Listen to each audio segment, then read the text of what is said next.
All right, so you've made a merge request, you have a branch, you want to make additional edits to the same branch and add them to the merge request so they all can be pushed live at the same time. When you are in the repo, by default, when you first navigate to the repo page, you'll notice right here, you will always be put on the master branch. That's the most up-to-date version of our website and the repo with all the information that's pushed live to it. So when you create a branch, basically what you're doing is creating a snapshot of that master and making changes to it. And so then what a merge request does is take that snapshot and push it back to the master and update anything that you've changed. And so we all can make changes to various parts of the website at the same time. And then as we push our changes back, the system knows what to add, what to delete. If there's ever a conflict, you'll be notified about a conflict. But for the most part, they're not rare, but the system is intended and designed to catch it. So a version control system allows people to work simultaneously on the same section of a repo. And then when you push them back to the common shared file, the system recognizes the changes and can merge them all together like a giant zipper. So by default, when you land on the www.gitlab.com repo, you're always going to be on master. So let's say you've created a branch, you have not merged it yet, and you want to go make additional changes to that branch.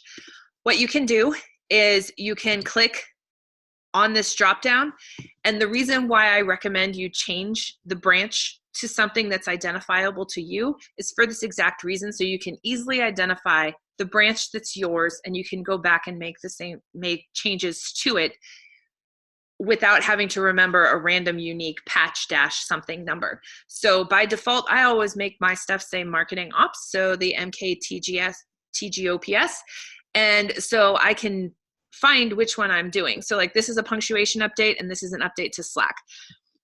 I made these changes so I know what that means, but you could make it be more descriptive than that. If we scroll through here, right here, you could say update product categories and enablement stages. So that's a very descriptive branch name. Other names in here is like manual number of employees update. That again is a very descriptive name. I don't necessarily know who owns this branch, but you'll notice that a lot of people put their initials or their name, like this is Clement, on their branch so they know which ones are theirs. So again, back up to mine, we're gonna make changes to this branch. So what we're doing is checking out the branch. So navigating back to that snapshot version that we started earlier in the day.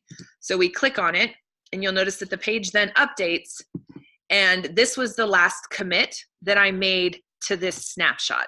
So I know what was already done on this, and now I'm on that same snapshot and I can make additional changes to that same snapshot. So let's say we want to go back into the BizOps page that we were previously on. So we're going to just follow the breadcrumbs and navigate down. So we go to source and then handbook, and then we're in the BizOps page again. And we say index.html. And this is the core page that we were just making updates on. So let's say that we find another spelling error. So we're going to soft wrap it. Again, here we are. Let's say we want to add the XDR enablement. Oops, hash. XDR.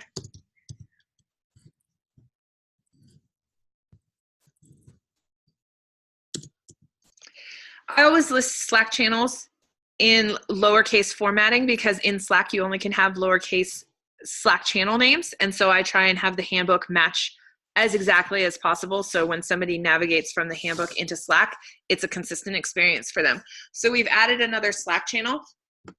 So we're going to modify the commit message again. So added new Slack channel. And you'll see that it's already put us on our target branch.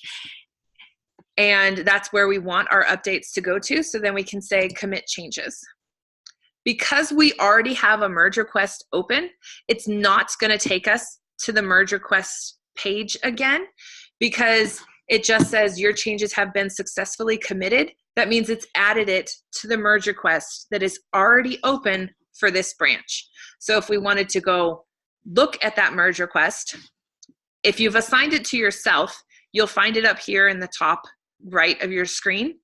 But if you have not assigned it to yourself and you just opened it, you can navigate over here and it's the same symbol and you just click merge requests. And so then it would be looking, it's like looking at an issue list. And so you find the title or the description of what you named your merge request. And so right here, the fixed punctuation merge request is the one that we just pushed live to, so we can click on it.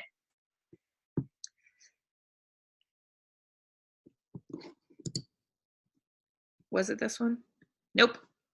It was not that one. It was the other one.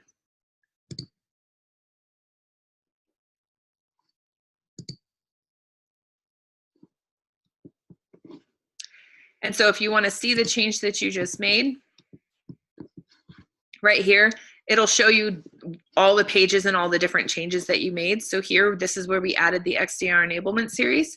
And then our earlier change was here. We changed the capitalization to a lowercase, and we also added another Slack channel. The red means that it was deleted, and the green means that's what was added. And the highlighted section is what changed. So the difference between the two lines. So this entire line was not deleted, just this one little section was changed. But the red is telling you that something on that line was deleted or removed, and the green is telling you what section was updated. And so if it's brand new information added to that page, you'll just see the green line. So this is the plus sign saying that this was added to this page and it wasn't replacing anything else. Same thing down here. And so we know that's happening and the pipeline is now running, and that is a good thing. And so if we are done making changes, we can assign this to somebody who has merge rights. If we want to make additional changes, we can navigate back into the repo by clicking right here, and it'll take us on our own branch back into the repo. Or alternatively, if we didn't want to do that, you could follow the breadcrumbs across the top again and go back to the WW GitLab and see you're back on master. And then you can choose the drop down and find your branch again. And so then you're back on the branch that you checked out, that you created your snapshot of changes. Once we're completely done with everything, again, we go to our merge requests and we go to the MR that we are good with. And since I have merge rights, these are the only changes that I'm wanting to do. And I can say merge when pipeline is successful. And so when this is done running, you see it has a green one. It's got 2 more to go through. When I'm done, when it's done, this will get merged and pushed out to the handbook, and nothing else needs to happen. If you don't have merge rights, which most people won't have merge rights, you assign it to somebody who does, or your direct manager. So in marketing, you can assign it to me, or you can assign it to your direct manager who you report up to. And then they'll review it and assign it to someone with merge rights if they don't have merge rights themselves. If there are questions, please ask in the Marketing Ops Slack channel. Otherwise, happy merging.